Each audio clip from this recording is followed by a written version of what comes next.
यही हक इल्म को लक्षण, आशिको यही लक्षण।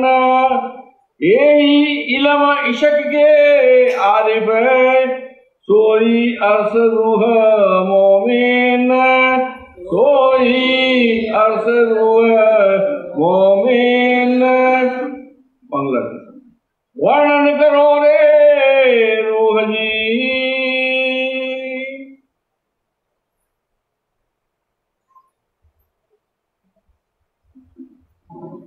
अक्षरते धाम महावती जी के धाम विदेश से अपनी शोभा का वर्णन करवा रहे हैं, मुखारविंद की शोभा का वर्णन करो रे रूह जी, मासूक मुख सुंदर। श्री इंद्रावती जी की आत्मा कह रही है कि मेरी आत्मा तो अपने प्राणेश्वर मासूक श्रीनाथ जी के मुखारविंद की शोभा का वर्णन कर। किस लिए? ताकि आने वाले सुंदर साथ को ये अवसर प्राप्त हो सके जो महामती जी की आत्मा ने नख से सिख तक की शोभा को देखी है, वही शोभा सब सुंदर साथ के दिल में बसता है। सभी ग्रंथों में बात कही जाती है कि सच्चिदानंद परब्रह्म क्या है, आनंद का सागर है। लेकिन आनंद कहां से प्रकट होता है? लीला से। लीला का भाव क्या है? क्या जो हम 24 घंटे करते हैं वो लीला है? नहीं, हम जो 24 घंटे क्रियाकलाप करते हैं उसको कर्म कहते हैं। कर्म और लीला में अंतर होता है। लीला कौन करता है? परब्रह्म। जो माया से परे है वो लीला कर सकता है, जो माया में बंधा हुआ है वो केवल कर्म करेगा। हम भी देखते हैं, संसार को देखते हैं, देखने में, दर्शन करने में, मधुर दर्शन करने में, दोनों में, सब में अंतर होता है। किसी के प्रति मन में संशय हो, कड़वाहट हो, तो जब देखता है तो क्या कहते हैं? आप मुझे घूर रहे हो। इन्हीं आंखों से मित्र को देखा जाता है, इन्हीं आंखों से गुरु को देखा जाता है, इन्हीं आंखों से अपनी प्रियात्मा या प्रिय को देखा जाता है, और इन्हीं आंखों से अपने बच्चे को देखा जाता है। जब बच्चे को देखते हैं तो आंखों से वात्सल्य टपकेगा, इन्हीं आंखों से किसी शत्रु को देखेंगे तो घृणा टपकेगी, इन्हीं आंखों से अपनी पत्नी को या प्रियतमा को या प्रेमी को देखा जाएगा तो हृदय से प्रेम झलकेगा। उसको क्या कहेंगे? प्रिय दर्शन, मधुर दर्शन, सर्वते ये दीदार। इन्हीं आंखों से जब किसी गुरुजन का दर्शन किया जाता है तो क्या कहते हैं? हम दर्शन कर रहे हैं। वहां सर्वते दीदार से तो प्रयोग नहीं होगा। देखने का काम आंखें कर रही है, लेकिन भाव अलग अलग है। परम धाम में आनंद लीला के रूप में प्रकट होता है। जो अक्षरातीत के हृदय का बहता हुआ रस है वो लीला रूप में प्रकटेगा। जैसे बर्फ है, बर्फ पिघलने लगे तो क्या कहते हैं? अब वो बर्फ नहीं रहेगी, बर्फ शीतल जल के रूप में प्रवाहित हो रहा है। अक्षरातीत क्या है? अक्षरातीत घनीभूत रूप है प्रेम का, आनंद का। जो घनीभूत है वो है मार्फत, और जब वो बहने लगता है सारे परम धाम के रूप में तो हो गया हकीकत। सनम की पहली चौपाई आती है, अल्लाह मोहबा मासो सुख हसी किस्म दिल। अल्लाह क्या है? मोहबा मासूम, बहुत प्यारे मासूम। किसके? ब्रह्म सृष्टियों के। और अल्लाह के मासूम कौन है? श्यामा जी। खासी खसम दिल, खासी का अर्थ क्या है? विशेष रूप से अक्षरातीत का दिल ही श्यामा जी है, अक्षरातीत का दिल ही सखी है, अक्षरातीत का दिल ही परमधाम के 25 पक्षी, अक्षरातीत का दिल ही पशु पक्षी खूब खुशहालियां जर्रा जर्रा जो कुछ है, अक्षरातीत का दिल ही तो क्रिया कर रहा है, जिसमें आशिक अपने दिल का फैलाव कर देता है। प्रियतम अक्षरातीत ने अपने हृदय का जो विस्तार किया, अपने हृदय के में जमे हुए प्रेम को जिसे प्रवाहित कर दिया, वो है दिल। और उनके दिल की क्रीड़ा उनके कह सकते हैं लीला। दिल दिल को देख रहा है। हुक्मे दिखाया हुक्म को, तिन हुक्मे देखे हुक्म, भेस्ट दो जग उन हुक्मे, आखिर सुख सब तक। इसी तरह से इसी के भाव वाली एक उक्त कही जा सकती है, दिल ने दिल को दिल से दिल दिखाया इस जागने ब्रह्मांड के लिए। परम धाम के लिए क्या कहेंगे? अक्षरातीत का दिल को दिल से दिल दिखा रहा है। अक्षरातीत का दिल क्या है? अनंत प्रेम और आनंद का सागर। लीला के रूप में क्या दिखा रहा है? अपने दिल की हकीकत को दिखा रहा है। अक्षरातीत के दिल में जो कुछ है प्रेम और आनंद जब प्रवाहित होकर के क्रीड़ा कर लगे, सागर में अनंत जल राशि है, लेकिन सागर शांत पड़ा है तो उसकी महत्ता क्या है? सागर जब हिलोले मारने लगे, अटखेलियां करने लगे अपने लहरों के साथ, तो उसको क्या कहेंगे? सागर क्रीड़ा कर रहा है, सागर लहरा रहा है। सागर के लहराना ही हकीकत है। हकीकत में लीला के द्वारा आनंद प्रकट होता है। उस रस की अनुभूति करने वाले क्या करते हैं? अब आपके प्रेम को पाकर हम तृप्त हो गए। रास का ये है। परम धाम में कल्पना कीजिए, यहाँ के भावों से चांद 14वीं रात का, चतुर्दशी की रात है। हौज कौसर के अंदर यमुना जी का पानी जो दूध से भी ज्यादा उजला है, मिश्री से भी मीठा है, लहरा रहा है। टापू महल की चांदी पर चतुर्दशी की रात पर सब बैठे हैं। उस दृश्य की कल्पना कीजिए, हमारे सामने राज्य बैठे हैं, सब बैठे हैं। राज्य को सब सुंदर साथ देख रहे हैं, सुंदर साथ राज्य को देख रहे हैं। देखना ही तो है, लेकिन देखने में क्या है? अभी मैंने कहा, एक होता है मधुर दर्शन, प्रिय दर्शन, सरबते दीदार, और एक मायावी इसके विपरीत होता है, जिससे हमारी घृणा हो, वो सामने आ जाए तो हम क्या करते हैं? पहले तो नजरें चुराने का प्रयास करते हैं। मजबूरी में आमने सामने आ जाए तो औपचारिक मुस्कुराहट के साथ सोचते हैं कि कब सामने से दफा हो जाए।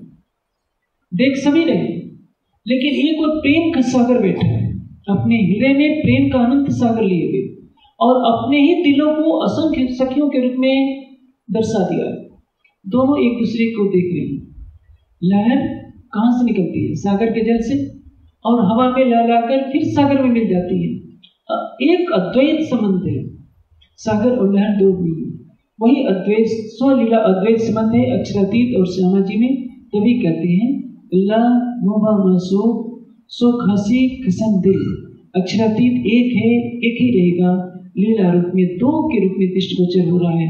और इस भेद को हम न समझने के कारण हमने क्या मान लिया? स्त्री और पुरुष की परिभाषा बढ़ गई। श्यामा जी को इस दुनिया में हम नारी का रूप बना देते हैं, राज्य को पुरुष के रूप में बना देते हैं। हमें मालूम ही नहीं है कि प्रेम स्त्री और पुरुष की परिधि से परे की बात है। लेकिन यदि नारी और पुरुष के रूप का चित्रण न किया जाए तो परम धाम की लीला हमारी समझ में आ ही नहीं सकती। शरीर की दृष्टि हमारी है, हम इस दुनिया में संसार के रिश्तों को देखते हैं। ये स्त्री है, ये पुरुष है, ये पति है, पत्नी है, भाई है, बहन है, माता है, पिता है। इन संबंधों का एक आधार लेकर के बनाया गया है। वाणी कहती है अंतर पट खोल देखिए दो आवत एक नजर। बाहर के दृश्य से हमको सिखाया जाता है कि श्यामा जी को बाईं तरफ बैठाना है, क्योंकि इस दुनिया की शरीयत क्या कहती है?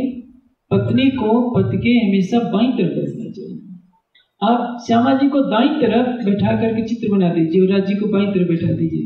देखिए शरीयत के पत्थर आपके सिर पर कितने फेंकते हैं। ये पता नहीं कि जो राज्य है वही श्यामा जी है, जो श्यामा जी है वही राज्य है, जो सखियां हैं वही राज्य है, जो राज्य है नहीं। ब्रह्मश्रेष्ठ कहीं वेदने ब्रह्म जैसी तत्वगत, लेकिन सरह इजाजत नहीं देती कि श्यामा जी को दाईं बैठाया जाए और राज्य को बाईं बैठाया जाए। है तो दोनों एक ही। राज्य का ही दिन तो श्यामा जी है। अल्लाह मोबा मासू सो खासी खसम दे। सो लीला अद्वैत लीला रूप में दो के रूप में दृष्टिगोचर हो रहा है। क्योंकि इस संसार में पुरुष ने पत्नी पर शासन किया है, इसलिए वो कभी भी सहन नहीं कर सकता कि मेरी पत्नी मेरे दाईं बैठे। कर्मकांड के जितने ग्रंथ हैं हमेशा पत्नी को बामांगी ही कहा जाएगा, दाएं अंगी कभी नहीं कहा जाएगा। लेकिन जहां त्रिगुणातीत प्रेम है वहां दुनिया का कोई नियम कार्य नहीं करता। राज्य की तरफ नजर करेंगे तो वहां श्यामा जी भी दिखाई दे सकती है, श्यामा जी की तरफ नजर करेंगे तो वहां राज्य दिखाई दे सकते हैं। जब पांचवी भूमिका में लीला होती है तो एक एक ब्रह्मात्मा के अंदर से राज्य प्रकट होकर सबके साथ लीला करते हैं या नहीं। वहां की धरती, वहां का आकाश, वहां की हवा, एक एक कण में राज्य के सिवा कुछ है ही नहीं। एक स्वलीला अद्वैत सच्चिदानंद परब्रह्म ही सभी रूपों में लीला कर रहा है। सागर का जल ही तो जब ऊपर उछल रहा है तो लहर कहला रहा है। क्या लहर कहलाते समय कुछ और है? उपाधि के रूप में लहर है। लहर जब सागर में मिलती है फिर वो सागर है। स्वलीला अद्वैत सच्चिदानंद परब्रह्म एक होते हुए भी लीला रूप में श्यामा जी के रूप में दृष्टिगोचर हो रहा है। खुद है और खुद को देख रहा है। श्यामा जी किसको देख रही हैं? राज्य को। सखियां किसको देख रही हैं? राज्य को। राज्य किसको देख रहे हैं? श्यामा जी और सखियों को।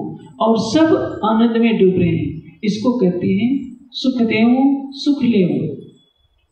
अक्षरातीत सुख के देने वाले हैं, लेकिन प्रेम की लीला में उनको सुख लेने वाला भी कहा जाए।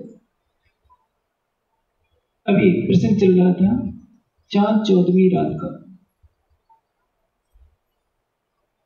चतुर्दशी की उस रात्रि की कल्पना कितनी मोहक होगी यदि नूरी आकाश में टापू महल की चांदनी पर राज्य विराजमान हो, सब सुंदर साथ घेर कर बैठे हों, और इसके एक दिन के बाद जब पूर्णमासी का चंद्रमा छिटक रहा हो, शीतल चांदनी लिए, नूरी चांदनी, जड़ चंद्रमा नहीं, अक्षरातीत के हृदय से प्रकट हुआ प्रेम का एक स्वरूप चंद्रमा है।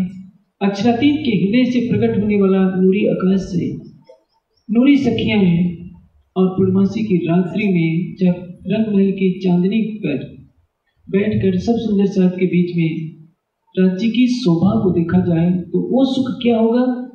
इस जागने के ब्रह्मांड में आज हम कल्पना कर रहे हैं, उसको यथार्थ में चितवन के द्वारा अनुभव में ला सकते हैं। मुख मेरे महबूब का रंग अति उज्ज्वल, कैसा वो मुखारविंद है?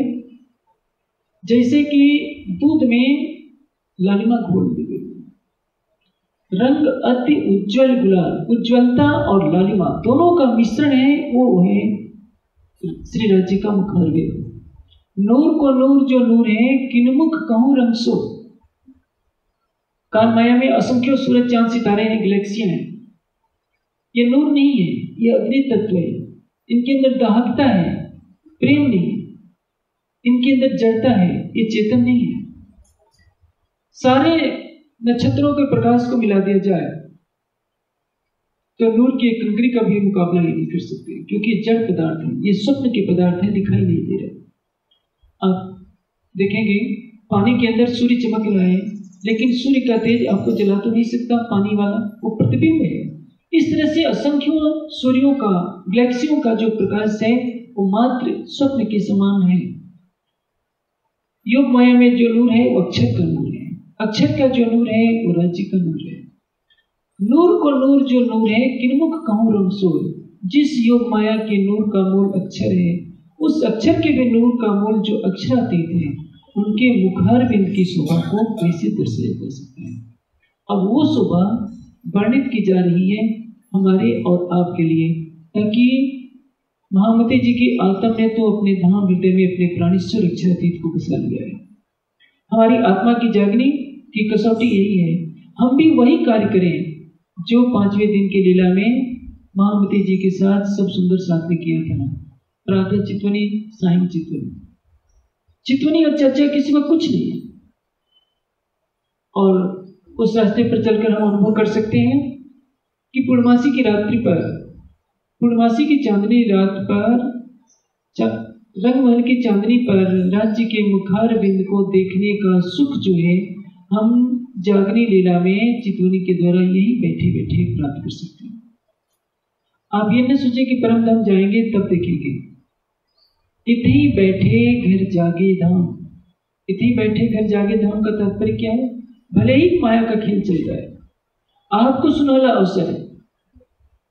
अभी मैंने कहा था परम धाम में राज्य ने आपको हकीकत में डुबोया था, हकीकत की पहचान दी थी, मारिफत की पहचान नहीं दी थी।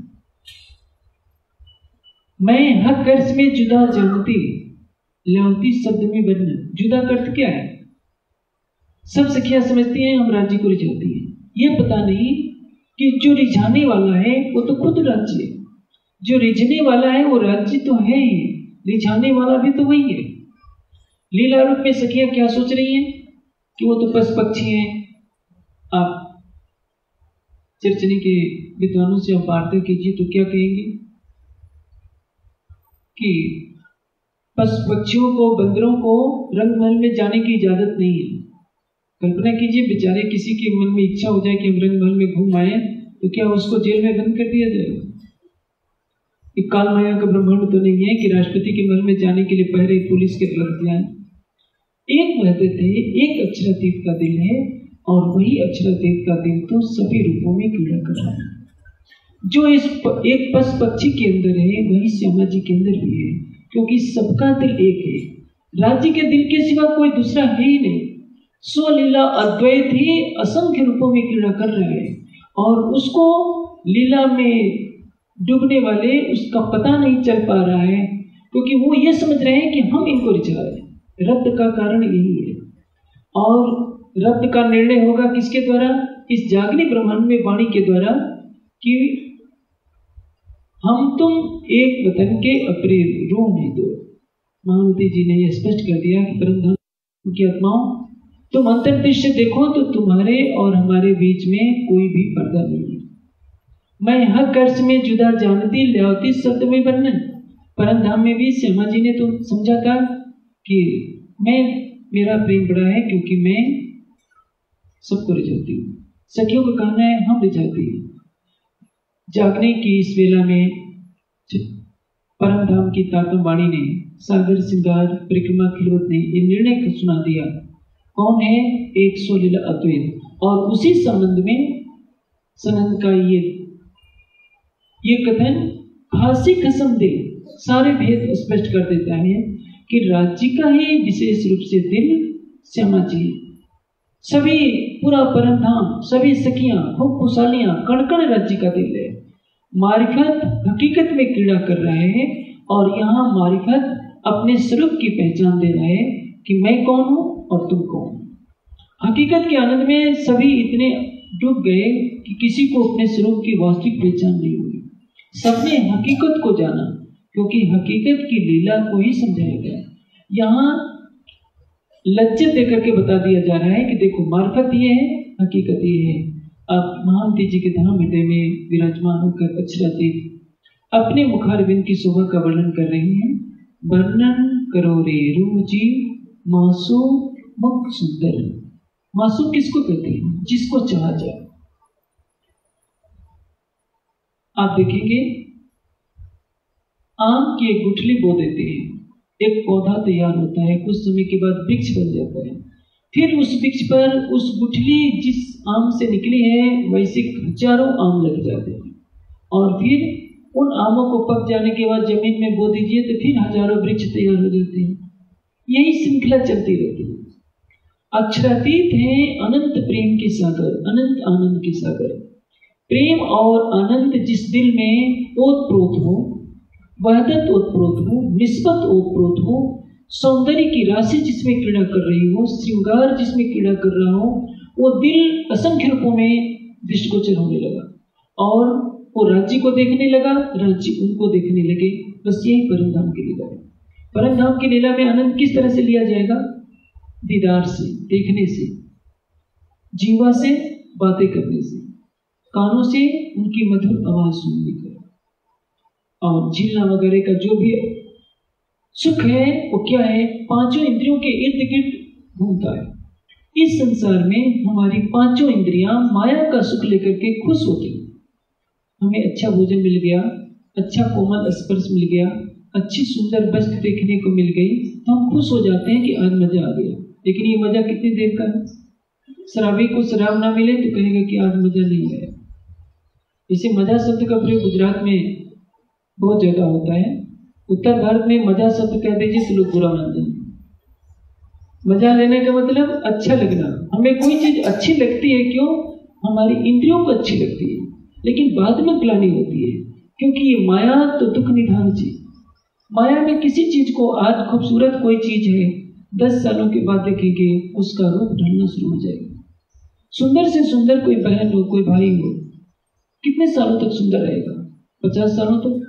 60 सालों के बाद सौंदर्य खंडित होना शुरू होगा। 80 साल 90 साल तक जाते जाते पता नहीं रहेगा कि आज से 40 साल पहले इसी रूप को मैंने देखा था।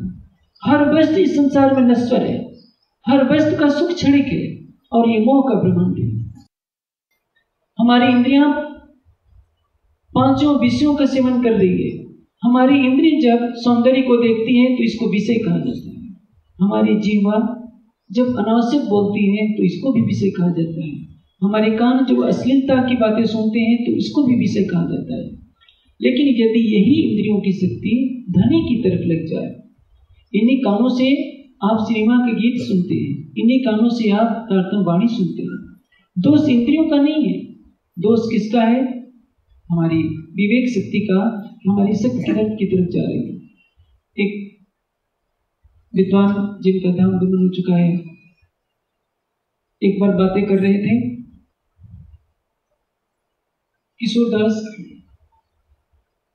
जब अपनी प्रेमिका जो वेश्या थी उसकी से फटकार खाए, संन्यास लेकर चलने लगे। फिर एक प्यास लगी, कुएं के पास जाते हैं, एक सुंदर रमणी को देखकर उनके मन में पाप आ जाता है। फिर उससे कहते हैं कि माता एक सुई ला दो। वो सुई लाती है तो बिना पूछे वो सुई अपनी आंख में डाल देती है, दोनों आंखों को फूल डालते हैं। वो बहन पूछती है कि महात्मा जी आपने ये क्यों कर दिया? सूरदास कहते हैं कि माता मैंने फटकार खाकर संन्यास लिया, फिर भी ये पापी आंखें आपको देखकर पाप ग्रसित हो गई, इसलिए मैंने सोचा कि आंखों को ही तोड़ दो। सूरदास का चिंतन अच्छा नहीं है। आंखें पापी नहीं है। पापी कौन है? जो चित्त में वासना का बीज है वो पापी है। इन्हीं आंखों से तो हम माता को देखते हैं तो श्रद्धा से सिर झुकाते हैं, इन्हीं आंखों से हम बहन को देखते हैं, इन्हीं आंखों से किसी दिव्य पुरुष को देखते हैं। आंखों का काम तो है देखना, कानों का काम है सुनना, त्वचा का काम है स्पर्श करना। इन्हीं आंखों से किसी दीन दुखी के सिर पर हम हाथ रखते हैं तो वो स्पर्श उसके लिए अमृतदायी होता है। इन्हीं हाथों से किसी अनावश्यक स्पर्श को हम करते हैं तो हमारे लिए आफत बन जाती है। हमारी इंद्रियों की जो पांचों इंद्रियों की पांचों शक्तियां हैं, माया में हमें उलझाए रखती है। चितवनी हमको इधर से हटाकर परम धाम की तरफ ले जा रही है कि रूह नैनो दीदार कर, रूह की आंखों से देखिए किसका? मुख मेरे में वो का रंग अतुजन गुलाब। वर्णन करो रे रुचि मासूक मुख सुंदर, किस लिए? ताकि हम पल पल उनकी मोहनी छप को देखें। इस संसार में हम किसी सुंदर रूप के पीछे पड़ेंगे तो परिणाम क्या होगा? जिसके सुंदर रूप के पीछे हम पड़ेंगे, कुछ सालों के बाद वो रूप तो बूढ़ा हो जाएगा, वो शरीर भी नष्ट हो जाएगा, फिर हम भी एक दिन बूढ़े हो जाएंगे और इस दुनिया से चले जाएंगे। लेकिन हमारे अंदर जो देखने की प्रवृत्ति है वो किसकी होनी चाहिए? अंतर्मुखी। अपनी आत्मा के धाम हृदय में अपने प्राणेश्वर की उस मोहिनी सूरत को देखें। चितवनी का उद्देश्य ये है। संसार में हमारा मन जो इंद्रियों का राजा है, इंद्रियों के विषयों के साथ भटक रहा है। सुंदर रूप के पीछे, सुंदर स्पर्श, कोमल स्पर्श के पीछे, जीवा के रस के पीछे। आप 6 रसों की प्रबलता देखते हैं। मनुष्य मांस क्यों खाता है? शराब क्यों पीता है? तंबाकू क्यों खाता है? एक जीवा के बेचारे के वशीभूत होकर 24 घंटे काम क्यों करता है? इन्हीं पांचों इंद्रियों को तृप्त करने के लिए। लेकिन इंद्रियां कभी तृप्त नहीं होती है। तृष्णा जीर्णा वही जीर्णा। हम दिन पर दिन बूढ़े होते जाते हैं, इंद्रियां और प्रबल होती जाती हैं। हम सोचते हैं कि इंद्रियां थक जाएंगी। इंद्रियां कभी नहीं थकेगी जब तक इसके अंदर विवेक न आए। अब राज्य के मुखारबिंद से ज्यादा सुंदर तो किसी का नहीं। जिसने अपने हृदय में उस प्राणेश्वर अक्षरातीत की शोभा को देख लिया, वो संसार की तरफ आंखें करना क्यों चलेगा? जिसने राज्य के नख से सिख तक नूरी शोभा को देख लिया, वो संसार के पीछे नहीं भागेगा। जिसने राज्य से प्रेम भरी बातें कर ली अपनी आत्मा के जीवा से, उसको क्या पड़ी है गप्पे मारने की? और जिसने राज्य की मधुर आवाज को सुन लिया, वो सिनेमा के गीतों के पीछे क्यों भागेगा? उसमें कोई रस नहीं, क्योंकि वास्तव में तो ये संसार कुछ है ही। जो नहीं है उसके पीछे दुनिया भाग रही है, और जो है उसको कहती है पता नहीं है कि नहीं है, संशय में मन बना रहता है। गीता में योगेश्वर श्री कृष्ण कहते हैं संशय आत्मा विनश्य। हम लोग भी संशय के घेरे में हैं। यहाँ जितने सुंदर साथ बैठे हैं, क्या आपको विश्वास है कि राज्य हमको मिल सकते हैं? उत्तर मिलेगा नहीं। आप सोचेंगे कि इतने दिन तो हो गए, चितवनी करते करते राज्य मिलते नहीं। पर्दा हमने कर रखा है। पर्दा हटाने का काम राज्य का जरूर है, लेकिन पर्दा हट जाए जब हम चाहें तब। तो हम कहते हैं कि राज्य पर्दा न हटाओ क्योंकि इसके दृश्य बहुत अच्छे लग रहे हैं। मिराज हफ्ते में जाते, कभी मिराज नहीं कहते कि धामधनी मेरे ऊपर आरोप क्यों लगा, इस आरोप से मुझे मुक्त कराइए। मिराज ने कभी नहीं कहा। मिराज का एक ही कहना है कि मेरे प्राणेश्वर तुम मेरे सामने आओ, मेरी आंखें तुम्हें जी भर कर देखना चाहती है, मेरे से बातें करो। जो लो आपा नाखिया आंख मीचे त्यारे तूने आवे शर्म।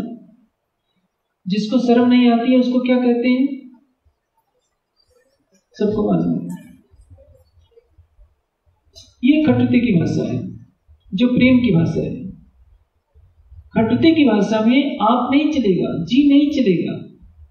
प्रेम और विरह की भाषा शिष्टाचार से परे की होती है। वो इंद्रावती जी राज्य को निष्ठुर कहेगी, बेशर्म कहेगी, रूखा कहेगी। क्यों? क्योंकि इंद्रावती ने अपना दिल सारा दे दिया है, उसका अपना कुछ नहीं। इसलिए जिसने अपना दिल अक्षरातीत को दे दिया, वो अपने दिल में केवल उसकी शोभा को देखना चाहती है उसकी आत्मा। और इसलिए छठे दिन की लीला में हम उस राह के राही बन सके। धामधनी ने ये प्रकरण उतारा है। वर्णन करो रे रुचि मासो मुख सुंदर। ऐ मेरी आत्मा, तो अक्षरातीत के उस सुंदर मुखारविंद का वर्णन कर, जिसको आत्मसात करके हर सुंदर साथ उस मंजिल पर आ जाएगा जिस मंजिल पर धामधनी ने तुझे पहुंचाया।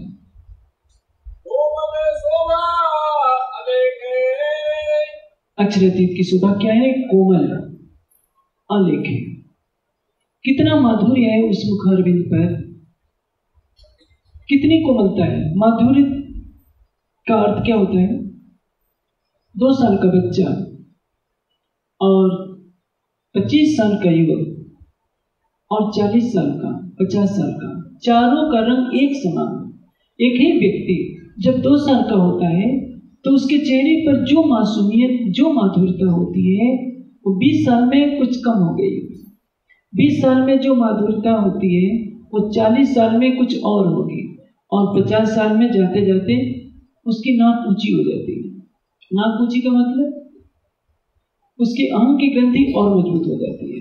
2 साल के बच्चे को गोद में बैठा लीजिए, ये नहीं पूछेगा कि आप मेरे पिता के शत्रु तो नहीं।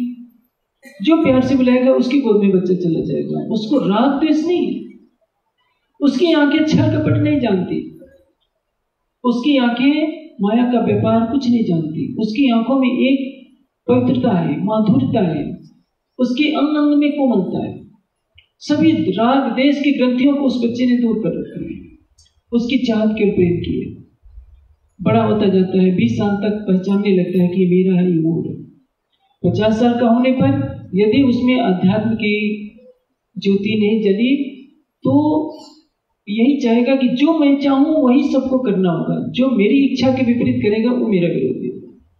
यानी उसकी नाक का सवाल बन जाता है। 2 साल के बच्चे में ये बात नहीं। चेहरा वैसा ही गोरा है, लेकिन चेहरे पर जो मासूमियत है 2 साल के बच्चे पर है, वो 50 साल के व्यक्ति में कभी नहीं आ सकती। उसका चेहरा क्या होगा? रूखा। उसके चेहरे पर क्रोध आ सकता है। छोटा बच्चा हो सकता है कोई चीज न मिले तो क्रोधित हो सकता है, लेकिन उसका क्रोध पल भर के लिए होगा, और बूढ़े व्यक्ति का क्रोध जब तक मरेगा नहीं तब तक खत्म नहीं होगा। ये अंतर होता है। इसलिए अक्षरातीत की जो कोमलता क्या है? ललित लाल मुख सुंदर, कोमल शोभा रखे। अक्षरातीत का मुखारविंद करोड़ों गुलाबों, करोड़ों कमलों की फूलों की कोमलता को भी मात देने वाला। इसलिए कहते हैं के नैना अंधार। मेरी आत्मा, लेकिन वो शोभा कब दिखाई देगी? कोमल शोभा लेके खोल रूह के नैन अंदर। अपनी आत्मा के नैनों को तो खोल कर देख। अक्षरातीत किस तरह से अपनी अनंत शोभा के साथ विराजमान है। उनके मुखारविंद में कितने को मिलता है। पूर्णमासी की चंद्रमा की रात, पूर्णमासी की चांदनी की रात हो, चाहे रंगमहल की चांदनी पर बैठे हो या टापू महल की चांदनी पर बैठे हो, चतुर्दशी की रात पर, या मूल मिलाव में राज्य बैठे हो, या आपकी आत्मा के धाम हृदय में दिख रहे हो, सब जगह एक ही राज्य नजर है। आवश्यकता क्या है? हमारी अंतर दृष्टि खोलने की। जब ये बाहर की दृष्टि बंद हो जाए, हम मस्तिष्क से काम लेना बंद कर दें। हमारा मस्तिष्क बहुत चलता है। हम हमेशा संशय की दीवारों से ग्रसित रहते हैं। पता नहीं वो व्यक्ति मेरे बारे में क्या सोचता है, पता नहीं मुझे राज्य मिलेंगे नहीं, हम परम धाम की आत्मा है या नहीं। एक संशय का पहाड़ खड़ा कर लेते हैं। क्या कारण है? बड़ोदरा की इतनी बड़ी जनसंख्या है, सारी परम धाम की वाणी की इच्छुक नहीं है, और आप सुंदर साथ तो न जाने कहां से आए। किसी न किसी कारण से राज्य ने आपको अपने परम धाम की वाणी दी है, तो कुछ तो संबंध है। इतने संबंध का पता चल जाए और राज्य के गुणों की महिमा का आप आकलन कर ले कि एक गुण जो याद आ गई तो तभी उड़ी अरवा, तो आप इस झूठे संसार में किस लिए रहेंगे? आपका एक ही लक्ष्य हो जाएगा, जब तक प्राणेश्वर अक्षरातीत मेरी आत्मा के धाम हृदय में दिखे नहीं, तब तक मुझे चैन नहीं आना। क्यों रहे दीदार बिन प्राण? ये प्रण तो हम नहीं कर सकते। मैं ये नहीं कह रहा हूं कि आप अनशन करके बैठ जाएं, भूख हड़ताल करके बैठ जाएं कि राज्य दर्शन नहीं देखो तो मैं खाऊंगा। शरीर है, शरीर को चलाते रहिए।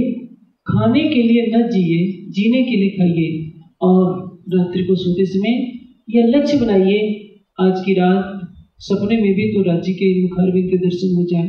चितवनी में बैठिए तो दृढ़ संकल्प कीजिए कि राज्य के उस कोमल शोभा अलेख है। ऐसी कोमल माधुर्यमयी शोभा है जिसको किसी भी शब्द के द्वारा, किसी भाषा के द्वारा, किसी बुद्धि के द्वारा व्यक्त नहीं किया जा सकता। वो शोभा हमारे हृदय मंदिर में झलकने लगे तो हमारा जीवन धन हो जाएगा। हमने अरबों रुपया कमा लिया, सारी दुनिया हमारे चरणों में पड़ती है, फिर भी हमें क्या मिला? ये धन यहीं का रह जाएगा, ये प्रतिष्ठा, ये पद सब यहीं के रह जाएंगे। हमारी आत्मा ने जिस दिन अपने धाम हृदय में अपने प्राणेश्वर अक्षरातीत को पा लिया, उसने सब कुछ पा लिया। भले ही उसका शरीर झोपड़ी में रहता हो, भले ही वो सूखी रोटी खाता हो, भले ही उसके शरीर पर फटे कपड़े हो, भले ही वो नंगे पैर चलता हो, उससे बड़ा भाग्यशाली इस पृथ्वी पर कोई नहीं जिसके हृदय कमल में धाम धनी के चरण कमल पड़ चुके हैं। इसलिए सब सुंदर साथ को परम धाम का सुख देने के उद्देश्य से महामती जी की आत्मा कह रही है, वर्णन करो रे रेणु जी, मां शोक मुख सुंदर है, कोमल शोभा अलेखी, खोल रोगी नए अंतर की दृष्टि कब खुलेगी? जब हम चितवनी की तरफ कदम बढ़ेंगे। बाहर से सोचना बंद कर दीजिए। चितवनी के समय किसी भी तर्क वितर्क का स्थान नहीं। शरीर को भूल जाइए, आप इस पर होनी चाहिए केवल राज्य पर। जैसे जैसे विरह का जल गहराता जाएगा, वैसे वैसे आपके हृदय से मायू भागती जाएगी। राग द्वेष के बंधन सब कटते जाएंगे और उसकी जगह प्रेम प्रवाहित होने लगेगा। जब प्रेम की धारा बहेगी तो एक पल की देर किए बिना राज्य को आना ही पड़ेगा। ललित लाल मुख सागर। अक्षरातीत का मुखारविंद कैसा है? ललित, ललित यानी अति सुंदर। लाल मुख सागर, लालिमा से भरा उनका मुख क्या है? सुंदरता का सागर है। आप कमल के फूल को देखिए, तालाब में पानी, तालाब के जल में खिला रहते हैं कमल का फूल, कितना सुंदर कोमल होता है। वैसे वैसे एक पूरा समुद्र ही कमल के फूलों से भरा हो, सारे कमलों की सुंदरता, कोमलता और सुगंधि को इकट्ठा कर दिया जाए तो भी राज्य के मुखारविंद के एक रोम की भी सुंदरता और कोमलता की बराबरी नहीं कर सकते। आप सबसे बड़े भाग्यशाली हैं कि आपको श्रृंगार की वाणी मिली है, और वो सबसे बड़े बदनसीब हैं जो श्रृंगार की वाणी पढ़कर भी चितवनी नहीं करते। आज भी हमें शिक्षा क्या दी जाती है? कितनी माला कर ली है। कभी गोपियों ने माला पकड़ी थी हाथ में, अब वाणी पढ़ते हैं तो कहते हैं कि एड़े पगला आपना चलिए पगला एड़े प्रमाण जी। इस बात को तो सब मानते हैं कि जैसे ब्रज में गोपियों ने रास्ता अपनाया था, हमें भी रास्ता अपनाना चाहिए। बताइए, इतने सुंदर साथ हैं, ब्रज में गोपियां कितनी माला का प्रतिदिन जप करती थी, कितनी बार तिलक लगाती थी, कितनी बार परिक्रमा करती थी। ये बात किसी को समझ में नहीं आती। जहां प्रेम है वहां संसार का कोई नियम नहीं होता। प्रेम अंतरात्मा की पुकार है, विरह हृदय की पुकार है, और जब उस विरह के भाव से आपकी आत्मा प्राणेश्वर अक्षरातीत को देखना चाहेगी तो माया का पर्दा अपने आप ही हट जाएगा। जैसे आपके सामने मैं बैठा हूं, आपकी इच्छा है मुझे देखने की, तो आप मुझे देख रहे। आप अपना मुख इधर से मुड़कर विपरीत दिशा में कर लें तो आप कुछ और देखेंगे। हमारी आत्मा जीव के ऊपर बैठकर जीव की लीला को देख रही है। वाणी का प्रकाश यही कह रहा है कि जीव की संसार की दुखमय लीला को देखना बंद कर दो, परम धाम की लीला को देखना शुरू कर दो। इसी को तो चितवनी कहते हैं। सब सुंदर साथ कहते हैं चितवनी कैसे की जाए। चितवनी हृदय की अंतरतम पुकार होती है। चितवनी के लिए किसी विश्वविद्यालय में पढ़ने की आवश्यकता नहीं है। पढ़ा लिखा व्यक्ति यदि अपने हृदय को कोमल नहीं बना सकता, निर्मल नहीं बना सकता, भाव विह्वल नहीं बना सकता, श्रद्धा समर्पण और प्रेम की रसधारा में डुबो नहीं सकता, तो उसको कभी भी राज्य का दर्शन नहीं हो सकता। ये विद्वता की बात नहीं, हृदय के प्रेम भरी आवाज की बात होती है। इसलिए कहते हैं इंद्रावती जी के धाम हृदय में विराजमान होकर अक्षरती कहूँ अचरज के अद्भुत। इंद्रावती जी की आत्मा कह रही है कि मेरे धाम देवी, आपका मुखारविंद कैसा है? ललित लाल मुख सागर, कहूँ अचरज के अद्भुत। अचरज क्या है और अद्भुत क्या है? थोड़ा सा भाषाई भेद हो जाता है, दोनों का भाव एक है। वाणी में कई शब्द एक साथ प्रयोग किए गए हैं। एक हिंदी का शब्द तो दूसरी जगह फारसी का शब्द। प्रेम और इश्क की जब बात आती है तो हम क्या मान लेते हैं कि प्रेम योग माया में है और इश्क कहाँ है? परम। ऐसा नहीं है। वाणी में वन और जंगल दोनों शब्द एक साथ प्रयोग किए गए। वन शब्द हिंदी का है, जंगल फारसी का है। आशा उम्मीद सिंधी में बार बार ये शब्द प्रयोग हुआ है। आशा क्या है? हिंदी है। उम्मीद क्या है? फारसी है। उसी तरह से प्रेम क्या है? हिंदी या संस्कृत का शब्द है, इश्क जो है फारसी का शब्द है। हम कहते हैं कि इश्क केवल परम धाम में है, तो इसके नफसी कहाँ? क्या परम धाम में है? इसके हिस्सी कहाँ? परम धाम में तो नहीं। परम धाम में इसकी हकीकत है, इसके मार्फत है। इसके नफसी जो शरीर इंद्रियों से होता है इस संसार में है, इसके हिस्सी जो दिल से होता है यहाँ होता है। हाँ, जिसको परम धाम का इश्क कहते हैं उसको हिंदी भाषा में स्वलीला अद्वैत का प्रेम कहते हैं। लेकिन ये शब्द कठिन हो जाते हैं, इसलिए एक प्रेम शब्द से समझ लेना चाहिए कि जहाँ परम धाम के प्रेम की बात है वहाँ स्वलीला अद्वैत की बात है, और जहाँ योग माया के प्रेम की बात है वहाँ अद्वैत की बात है। इसलिए भावों के अनुसार किसी भी शब्द की व्याख्या करनी चाहिए। या के प्रेमे के बस्तर, या के प्रेमे के भूखंड, या के प्रेमे के साथ स्वभाव। जब प्रेम के वस्त्र और आभूषण सखियों के हैं तो क्यों कह सकते हैं कि परम धाम में प्रेम नहीं? प्रेम बसे पिया के चित्त, परिक्रमा में सीधे कर दिया। चित्त कहते हैं किसको? दिल को।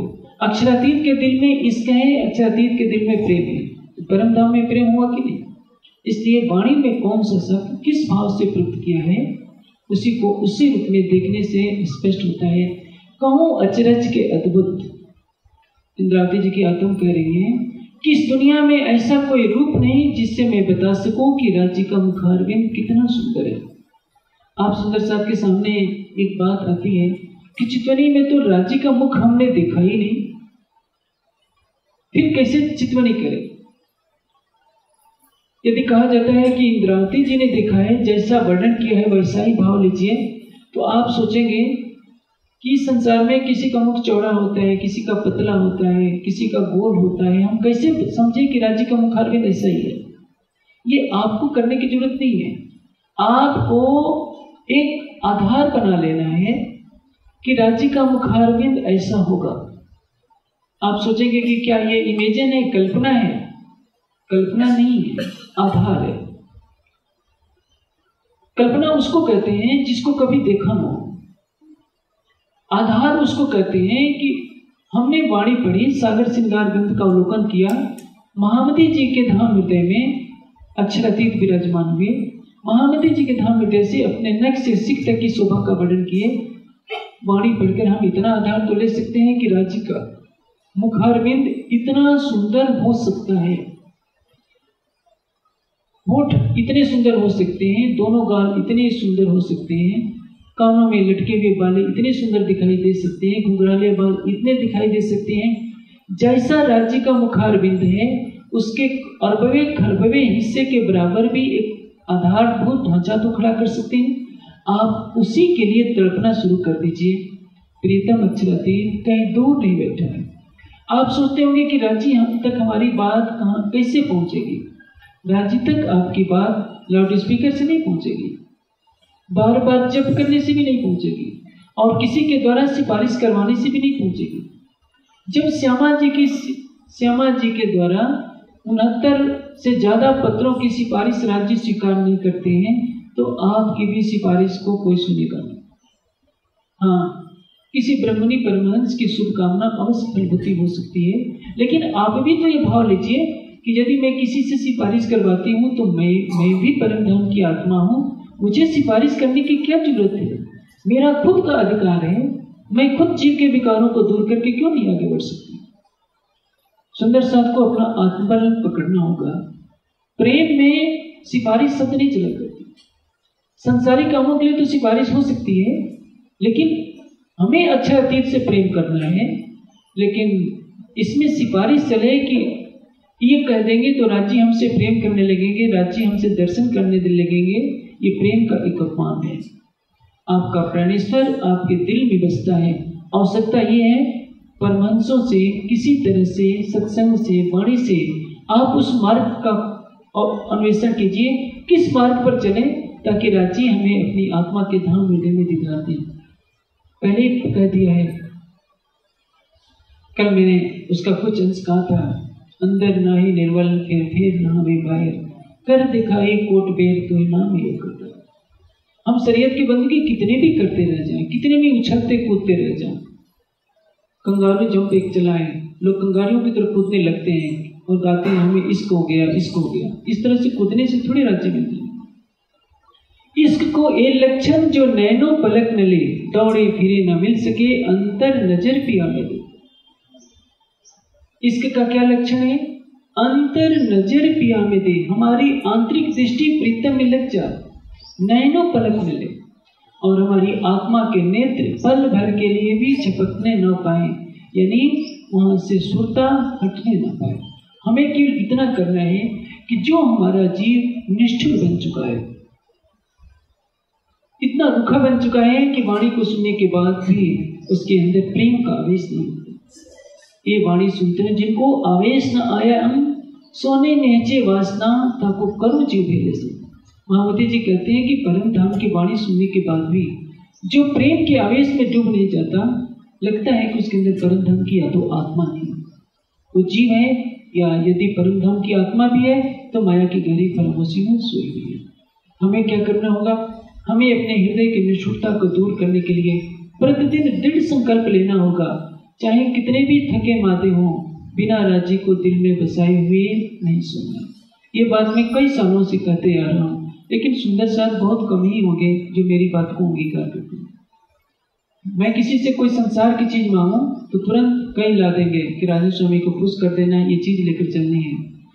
मैं कहूंगा कि मुझे कपड़े नहीं चाहिए, सुंदर साहब मुझे खुश करने के लिए कपड़े लाते हैं, मैं कपड़े से खुश नहीं होने वाला।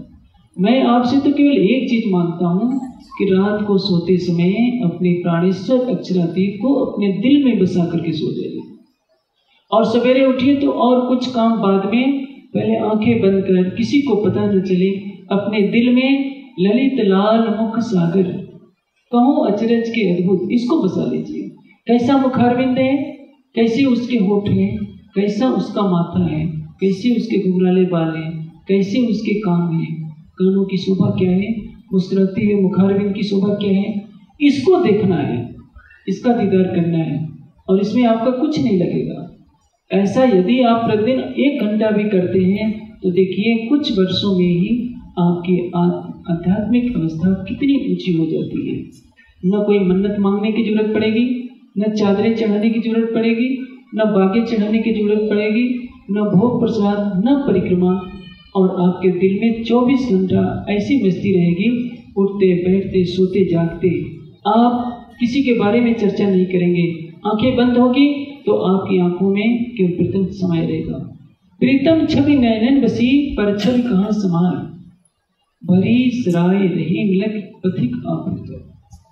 जिसके हृदय में प्रीतम की छवि बस जाएगी, उस नेत्रों में कोई और नहीं समा सकता। यदि कोई धर्मशाला यात्रियों से खचाखच भरी हो, राह से कोई मुसाफिर आता है तो देखता है कि ये तो धर्मशाला पहले ही फुल है, मैं इसमें क्यों जाऊं, वो वापस लौट जाता है। आपके दिल में माया है तो राज्य नहीं आते, उसको निकाल दीजिए।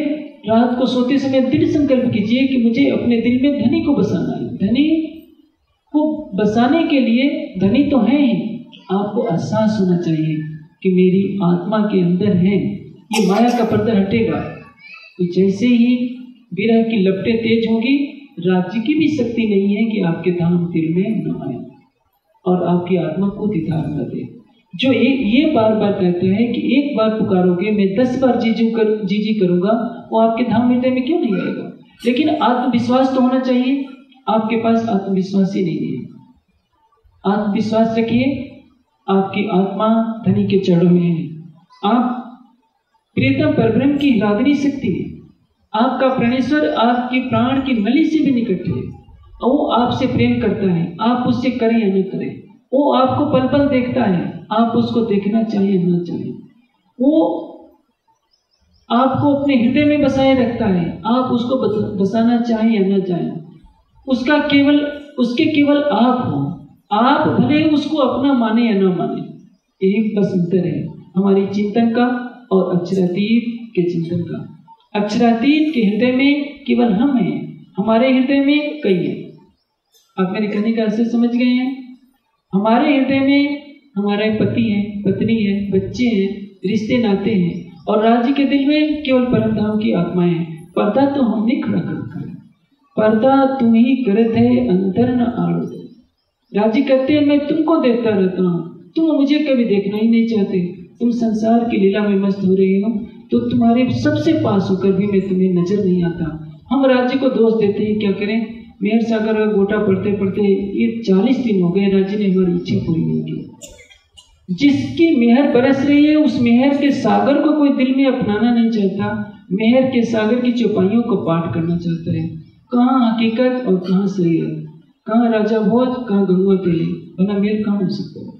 हमने रास्ता ही जब उल्टा पकड़ लिया है तो राज्य कहते हैं कि ये इनकी माया की ख्वाहिशें हैं, मेहर सागर के पाठ से मैं पूरी कर दूंगा, लेकिन मैं खुद दूर रहूंगा। ये आपके ऊपर है कि मेहर के सागर को आप अधीन करना चाहते हैं कि उसकी मेहर की एक बूंद पाना चाहते हैं। जब हुए चढ़े प्रेम के रस से हुए धाम धनी बस। प्रेम कहता है अपने प्रेमास्पद को बस में करो। कबीर जी ने क्या कहा, एक समय था जब मैं हरि के पीछे पीछे चला करता था, अब मेरा हरि मेरे पीछे पीछे कबीर कबीर करके चलता है कि कबीर सुनो, और मैं आगे चलता जाता हूँ। खट्टुते में इंद्रावती जी वही बात करती है कि इंद्राज जी आप अच्छी तरह से जानते हो रास में मैंने आपको कितनी बार छकाया था। मैं वही इंद्रावती हूँ, जैसे मैं नचाऊंगी वैसे ही आपको नाचना पड़ेगा। आपके पास भी इतना आत्मबल है तो आप भी तो ऐसी भावना रखिए, इंद्रावती जी की तरह उस रास्ते पर आप भी चलिए। आप भी अपने प्रेम का अधिकार रखिए, आप राज्य को मत्था टेकते समय कान क्यों पकड़ते हैं? क्यों माफी मांगते हैं? क्यों भीख मांगते हैं कि राज्य हमारे एक काम पूरा करो? भिखमंगे बनकर कभी किसी ने आज तक अपने अधिकार को पाया नहीं है। अपना दिल लुटाने के बाद ही प्रेमास्पद को पाया जाता है। आप अपना दिल लुटाइए, उसको लुटिए, उसके अधीन मत होइए।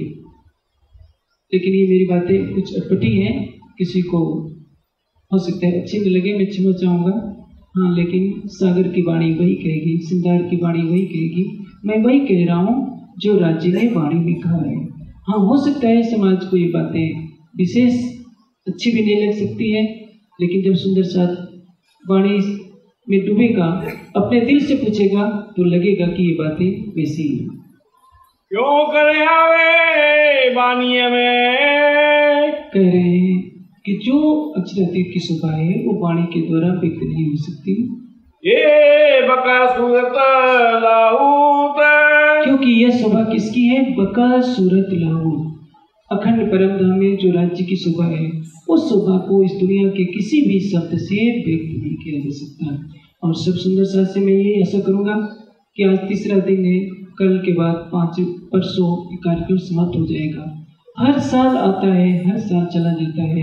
ये चितवनी का विशेष शिविर है।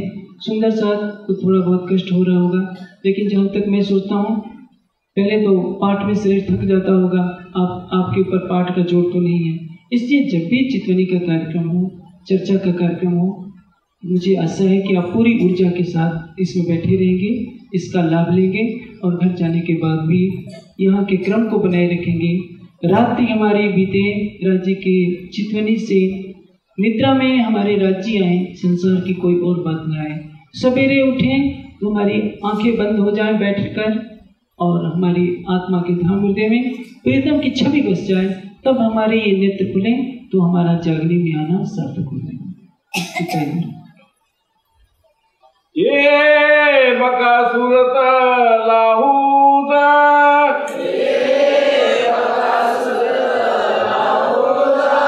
ललित लाल मुख सागर,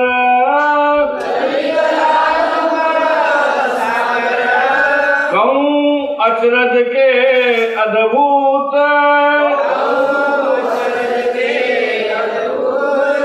क्यों करे आवे बानी में,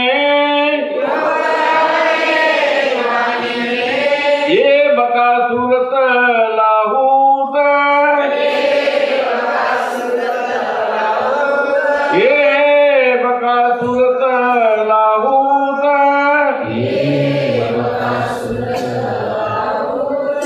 अधिक जानकारी के लिए देखें www.spjin.org।